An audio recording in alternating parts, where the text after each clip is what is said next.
নমস্কার বন্ধুরা, আজকের ভিডিওয় আমি দশম শ্রেণী 2025-এ যে সমস্ত ছাত্রছাত্রীরা ফার্স্ট সাবমিটিভ ইভ্যালুয়েশন পরীক্ষা দেবে তাদের উদ্দেশ্যে এই যে প্রথম অধ্যায় তোমাদের বহির্জাত প্রক্রিয়া ও তাদের দ্বারা সৃষ্ট ভূমিরূপ, এই অধ্যায় থেকে যে যে ইম্পর্টেন্স প্রশ্ন আছে সেইগুলো আমি তোমাদেরকে আলোচনা করে দেব।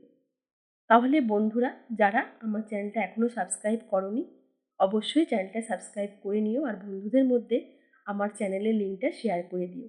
তাহলে বন্ধুরা, আজকে আমি তোমাদেরকে এই যে তোমাদের প্রাকৃতিক দিকের প্রথম অধ্যায় বহির্জাত প্রক্রিয়া ও তাদের দ্বারা সৃষ্ট ভূমিরূপ, এই অধ্যায় নিয়ে আলোচনা করব। প্রথমে তোমাদের বলে নিই, 2025 সালে ফার্স্ট সাবমিটিভ ইভ্যালুয়েশন তোমাদের 40 নম্বরের হবে। এর মধ্যে তোমাদের পড়তে হবে প্রাকৃতিক দিকের একটি অধ্যায় বহির্জাত প্রক্রিয়া ও তাদের দ্বারা সৃষ্ট ভূমিরূপ, এবং আঞ্চলিক দিকে ভারতে যে প্রাকৃতিক ও অর্থনৈতিক পরিবেশ আছে তার মধ্যে আমাদের প্রাকৃতিক পরিবেশটা হবে আমাদের ফার্স্ট সাবমিটিভ ইভ্যালুয়েশন, অর্থাৎ তোমাদের দুটি অধ্যায় পড়তে হচ্ছে। তাহলে চলো আজকে আমি দেখে নিই তোমাদের এই অধ্যায় থেকে কি কি কোশ্চেন ইম্পর্টেন্ট, অর্থাৎ এই যে প্রথম অধ্যায় বহির্জাত প্রক্রিয়া ও তাদের দ্বারা সৃষ্ট ভূমিরূপ, এই অধ্যায় থেকে কি কি কোশ্চেন আসতে পারে বা এই অধ্যায়ের প্রশ্নগুলি কোনগুলি সেগুলো তোমাদেরকে আমি আলোচনা করে দিই। তোমাদের একদম প্রথমে দেখো আছে বহির্জাত প্রক্রিয়া কি বা কাকে বলে। তারপরেই দেখো তোমাদের আছে যে বহির্জাত প্রক্রিয়ার কয়েকটি মূল বৈশিষ্ট্য লেখো। তারপরে দেখো ভূমিরূপ পরিবর্তনকারী বহির্জাত শক্তিসমূহগুলোর নাম।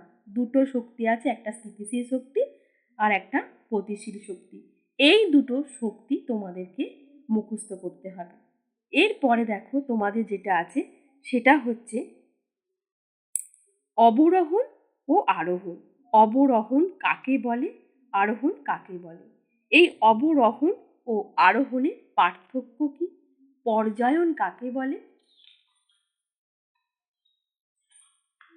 এরপর দেখো যে নগ্নীভবন প্রক্রিয়া কাকে বলে। তারপরে দেখো ভূমিরূপের যে ক্ষয় সীমা, সেই ক্ষয় সীমা কাকে বলে। এরপর ভূমিরূপ পরিবর্তনের নদীগুলো। এরপর আমার আসে ভূমিরূপ পরিবর্তন। প্রথমত আছে আমার নদীর কাজ, তারপরে বায়ু, সমুদ্র, পরপর কাজগুলো আসছে। এবার দেখো এখানে আমি প্রথমে যেটা পাচ্ছি সেটা হচ্ছে নদীর কাজ। এই নদীর কাজের মধ্যে প্রথমেই আমায় জানতে হবে নদী কি বা নদী কাকে বলে। তারপরে দেখো নিচের দিকে কিছু অংশ আছে যেটা জলচক্রের অংশ হিসাবে নদী, তার মধ্যে থেকে কয়েকটি ইম্পর্টেন্ট কোশ্চেনের মধ্যে আমাদের থাকতে পারে, যেমন বাষ্পীভবন প্রক্রিয়া কি, ঘনীভূত হওয়া কি, এই কয়েকটা কোশ্চেন থাকতে পারে। এরপর আমাদের নদীর জলের উৎস কি, এই যে নদীতে জলটা আসে কোথা থেকে, তার উৎস কি, সেটা নিয়ে আলোচনা করতে হবে। এরপরে যেগুলো আছে সেগুলো দেখো, পৃথিবী যে বৃহত্তম নদী অববাহিকা কোনটি, ভারতের বৃহত্তম নদী অববাহিকা কোনটি, এইগুলো। তারপরে নদীর মোহনা কাকে বলে, নদী উপত্যকা কাকে বলে, নদী খাত কি, দোয়াব কাকে বলে, নদীর সঙ্গম কি, নদী সংরক্ষণ কাকে বলে, নদী বর্তন কাকে বলে, নদীর ভার বা বোঝা বলতে কি বোঝো। তারপরে দেখো আমাদের আরও কয়েকটা কোশ্চেন আছে এই নদী থেকে, যেমন হচ্ছে নদীর জল সংগ্রহের ক্ষেত্র হলো ধারণ অববাহিকা। এই ধারণ অববাহিকা কাকে বলে, জল বিভাজিকা বলতে কি বোঝো। তারপরে দেখো নদী যে ক্ষয়কাজ করে, নদী প্রথমত কি কি কাজ করে বা নদী কয়টি কাজ করে। দ্বিতীয়ত হচ্ছে নদীর এই কাজগুলো যে ক্ষয়, সঞ্চয়, বহন, এই যে কাজগুলো করে সেটি কটি পদ্ধতিতে করে বা কী কী। যেমন নদীর ক্ষয় কাজ কটি পদ্ধতিতে করে, জলপ্রবাহ ক্ষয়, অবঘর্ষ ক্ষয়, ঘর্ষণ ক্ষয়, এগুলো তোমাদেরকে করতে হবে। এছাড়াও দেখো আরও কতগুলো আছে, সেগুলো হচ্ছে নদীর বহন কাজ। নদীর বহন কাজ কাকে বলে, নদী কটি প্রক্রিয়ায় বহন কার্য সম্পন্ন করে থাকে, এটা ষষ্ঠাঘাতের সূত্র বলতে কি বোঝো, নদীর জল পরিমাপের এককের নাম কি। তারপর দেখো নদীর সঞ্চয় কাজ বলতে কি বোঝো, নদী কটি পদ্ধতিতে সঞ্চয় কার্য করে থাকে। তারপরে আমি চলে আসছি নদীর গতি। নদীর গতিপথ কয়টি ভাগে ভাগ করা হয় কি কি? আদর্শ নদী কাকে বলে? একটি আদর্শ নদীর উদাহরণ দাও। তারপরে আমি আসব নদীর যে গতিগুলো, সেই গতিগুলোর মধ্যে পার্থক্য, অর্থাৎ উচ্চ মধ্য ও নিম্ন গতির পার্থক্য। এরপরে দেখো উচ্চ গতি, অর্থাৎ নদীর যে 3টে গতি, সেই গতির ফলে উচ্চ গতিতে গঠিত ভূমিরূপগুলির নাম, অর্থাৎ নদীর ক্ষয়কার্যের ফলে গঠিত যে কোনো 3টি ভূমিরূপ সচিত্র বিবরণ দাও। এটা তোমাদের বড় কোশ্চেন। এর মধ্যে তোমাদের যেগুলো আছে, যেমন ছোট কোশ্চেনের মধ্যে থাকতে পারে ক্যানিয়ন কাকে বলে, গিরিখাত কাকে বলে, ক্যানিয়ন ও গিরিখাতের মধ্যে পার্থক্য লেখো। তারপরে হচ্ছে পৃথিবীর গভীরতম গিরিখাত কোনটি, ইত্যাদি কয়েকটি তোমাদের এমসিকিউ টাইপের কোশ্চেন আসতে পারে। জলপ্রপাত বলতে কি বোঝো, এগুলো সমস্ত কিন্তু তোমাদের সচিত্র বিবরণ দিতে হবে। এরপর দেখো তোমাদের যেটা আছে, কয়েকটি বিখ্যাত জলপ্রপাতের নাম লেখো। প্রপাত কূপ বা পাঞ্জকুল কাকে বলে, মন্থকূপ কি বা পটল কাকে বলে, এগুলো কিন্তু সব তোমাদের 2 নম্বরের কোশ্চেনের মধ্যে থাকতে পারে। নদী বাঁক বা মেন্ডার কাকে বলে, অসুরাকৃতি হ্রদ কিভাবে সৃষ্টি হয়, নদীর চর বা নদীর দ্বীপ বলতে কি বোঝো। এছাড়া কিন্তু নদীর মধ্যগতি বা সঞ্চয় কার্যের ফলে সৃষ্ট ভূমিরূপগুলির সচিত্র বিবরণ দাও। এটাও কিন্তু তোমাদের একটা কোশ্চেনের মধ্যে, বড় কোশ্চেনের মধ্যে থাকতে পারে। এরপরে তোমরা যেগুলো পড়বে সেগুলোর মধ্যে দেখো প্লাবনভূমি বলতে কি বোঝো, স্বাভাবিক বাঁধ বা লেভিক আকারে, প্রত্যেকটার কিন্তু সচিত্র বিবরণ তোমরা অবশ্যই দেবে। তারপরে দেখো যেখানে আসবো, যেমন হচ্ছে পলল, ব্যাজনী আর বদ্বীপের মধ্যে পার্থক্য কি। এখানে তোমাদের বলে রাখি, পাখির পায়ের মতো বদ্বীপ, তোমাদের এটা মাধ্যমিকে 2025 সালে পড়ে গেছে। এর মধ্যে তোমাদের করাতে দাঁতের মতো বদ্বীপটা ইম্পর্টেন্ট।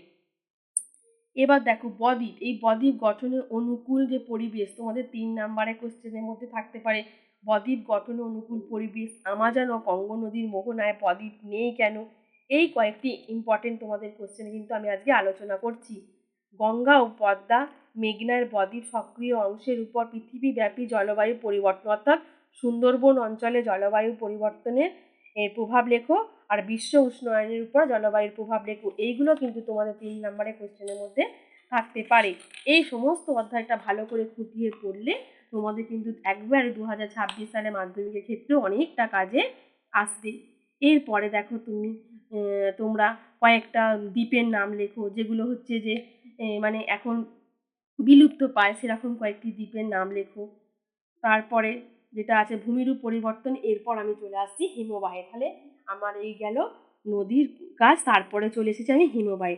হিমবাহের ক্ষয়কাজ এবারে 2025 সালে মাধ্যমিক পরীক্ষায় পড়ে গেছে, সেই জন্য ওইটা আর করার দরকার নেই।